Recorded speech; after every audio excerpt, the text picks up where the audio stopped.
হলো। এই শোয়ানোর ঘটনাটাও বড় হৃদয় বিদারক। তিনি তার পুত্র আব্দুল্লাহ বিন ওমরকে বললেন, হ্যাঁ আব্দুল্লাহ, তুমি একটু যাও উম্মুল মুমিনিন আয়েশা রাদিয়াল্লাহু আনহার কাছে, তাকে গিয়ে সালাম দিবা।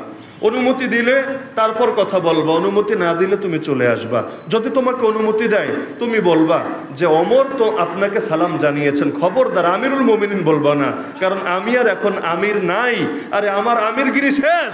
তো এই কারণে আমিরুল মুমিনিন শব্দ বলবা না, ওমর শব্দ বলবা, যাতে তিনিও এটাকে চাপ মনে না করেন। আমার সালাম পৌঁছাবা আর বলবা যে ওমর একটু অনুমতি চাচ্ছে আপনার কাছে, যদি তাকে আল্লাহ রাসূলের পাশে শোয়ার ব্যবস্থা করে দিতেন। কারণ এক পাশে তো আবু বকর রাদিয়াল্লাহু আনহু শোয়া আছেন, আর আল্লাহর নবীকে কোথায় শোয়ানো হয়েছে সবাই জানেন, আয়েশা রাদিয়াল্লাহু আনহার ঘরেই, সেটাই তার কবর হয়ে গিয়েছিল।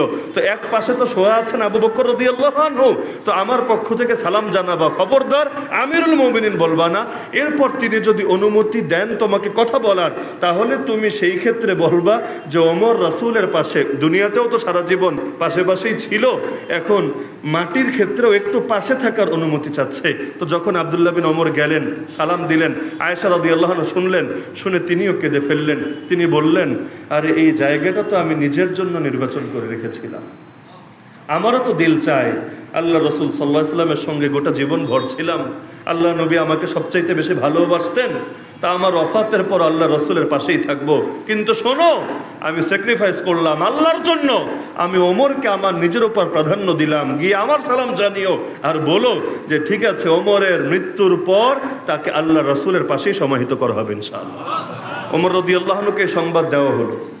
সংবাদ শোনার পরে তিনি বললেন, শোনো আব্দুল্লাহ বিন ওমর, তোমাকে আমি ওসিয়ত করে যাচ্ছি, আমার মৃত্যুর পর আমার লাশটাকে নিয়ে, খাটিয়াটাকে নিয়ে আম্মাজানের ঘরের সামনে রেখে সালাম জানিয়ে আবার অনুমতি চাইবা যে এখন যদি আপনি অনুমতি দেন তাহলে আল্লাহ রসুলের পাশে সমাহিত করা হবে, না হলে মুসলমানদের সাধারণ কবরস্থানে দাফন করা হবে। এমন হতে পারে আমি এখন বেঁচে আছি, তাই তিনি দ্বিধার কারণে, সংকোচের কারণে, জড়তাবোধ, ইতস্ততাবোধের কারণে অনুমতি দিচ্ছেন, দিল হয়তো চাচ্ছে না, কিন্তু যখন আমার লাশ গিয়ে তার ঘরের সামনে হাজির হবে তখন তো আর কোনো অদৃশ্য চাপও থাকবে না, দ্বিধা সংকোচ থাকার কথা না। তখনও যদি স্বতঃস্ফূর্তভাবে অনুমতি দেন তবেই নবীর পাশে শোয়ার ব্যবস্থা করে দিও, না হলে লাগবে না, আমাকে মুসলমানদের সাধারণ কবরস্থানে নিয়ে গিয়ে দাফন করে দিও। আয়েশা রাদিয়াল্লাহু আনহার ঘরের সামনে তার ওয়াফাতের পর জানাজা শেষে খাটিয়ে নিয়ে যাওয়া হলো, আবার সালাম জানিয়ে বলা হলো যে আম্মা জান, ওমর রাদিয়াল্লাহু আনহু তো শেষ জীবনে কথা বলে গিয়েছিলেন, এখন আমরা কি করব? তিনি বললেন, না, আমি দিল থেকেই বলছি আল্লাহ রসুলের পাশে তাকে সমাহিত করে দিও। কারণ সাহাবীরা বলতেন যে রাসূল এই দুইজনকে এত ভালোবাসতেন যে আমরা এটা শুনতে শুনতে অভ্যস্ত হয়ে গিয়েছিলাম। নবীর বাক্যই ছিল এমন, দাখালতু আনা ওয়া আবু বকর ওয়া উমর, খারাজতু আনা ওয়া আবু বকর ওয়া উমর, মানে নবী কথা বলতে ভাবে বলতেন যে আমিও গিয়েছি, আবু বকরও ওমরও গিয়েছে, আমি প্রবেশ করেছি, আবু বকর ওমরও প্রবেশ করেছে, মানে নিজের কথার সাথে এত বেশি তাদের কথা বলতেন যে শুনতে শুনতে আমরা অভ্যস্ত হয়ে গিয়েছিলাম। এবং শেষ বিদায়ের পর তাই হলো, আল্লাহ নবী মাঝখানে, এক পাশে সিদ্দিক আকবর আবু বকর রাদিয়াল্লাহু আনহু, আর এক পাশে ওমর ইবনুল খাত্তাব রাদিয়াল্লাহু আনহু। কতই সৌভাগ্যবান তারা যারা মদিনা শরীফে গিয়ে আল্লাহ রাসূল সাল্লাল্লাহু আলাইহি ওয়াসাল্লামকে সালাম জানিয়ে আসতে পারে, আর দুই পাশের দুই সঙ্গী আবু বকর আর ওমরের কবরটাও জিয়ারত করে আসতে পারে। শেষ কথা, বড়ই দুঃখজনক ব্যাপার, এতই যার ফজিলত, যার ব্যাপারে নবী স্পষ্টভাবে জানিয়ে যাচ্ছেন যে নবীর পরে কেউ নবী হলে সেই নবী হতো ওমর, সেই ওমরকে এখন দুনিয়াতে এমনকি বাংলাদেশে পর্যন্ত গালি দেওয়া হয়।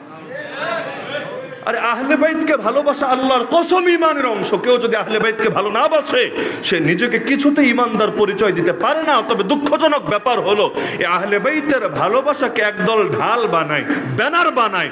যতটা না আহলে বাইতকে ভালোবাসে তার চাইতে এই ব্যানারকে কাজে লাগিয়ে আল্লাহর নবীর এই প্রিয় প্রিয় সাহাবীদেরকে গালিগালাজ করে।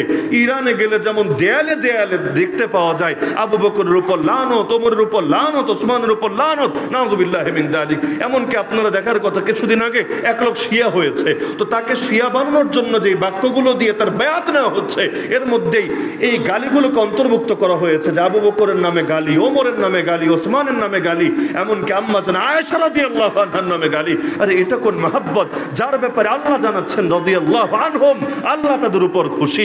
আরে যাদের জন্য জান্নাতের সুসংবাদ জানিয়ে গেলেন স্বয়ং মুহাম্মদুর রাসূলুল্লাহ সাল্লাল্লাহু আলাইহি ওয়াসাল্লাম, তাদেরকে যারা গালিগালাজ করে ওদের চাইতে বড় নিকৃষ্ট জমিনের বুকে কে হতে পারে? এরকম একটা গালিবচন যদি দুনিয়াতে থাকে, গোটা উম্মতের জীবনের আর কি দাম থাকে? কারণ নবী এবং তার সাহাবীদের ইজ্জত যদি হেফাজত না করা যায়, আল্লাহর কসমে জীবনের কোনো মূল্য থাকে না। সুতরাং আমার আখরি বার্তা এটা যে আল্লাহর নবীর সাহাবীদেরকে নিয়ে সমাজে দুই কারণে বেশি থেকে বেশি আলোচনা করা দরকার। এক নম্বর কারণ, যাতে তাদের আদর্শ আমাদের ভেতরে চলে আসে। প্রতিটা ক্ষেত্রে, ইবাদত, বিচার, শিক্ষা, দীক্ষা, প্রতিটা ক্ষেত্রে সাহাবায়ে কেরামের আদর্শ যাতে আমাদের ভেতর চলে আসে। কারণ আল্লাহর নবী যেই বাগান, যেই প্রজন্ম গড়ে দিয়েছেন, তারাই তো এই সাহাবী। তো তাদের পথই তো রাসূলের পথ। এজন্যই তো আমাদের পরিচয় হলো আহলুস সুন্নাতি ওয়াল জামাআহ। এই জামাত মানেই কিন্তু জামাত সাহাবা। তো সাহাবায়ে কেরাম আমাদের আদর্শ, আল্লাহর নবীর জিন্দেগি আমাদের জন্য আদর্শ। সুতরাং দুই কারণে আলোচনা বেশি হওয়া দরকার। এক নম্বর কারণ,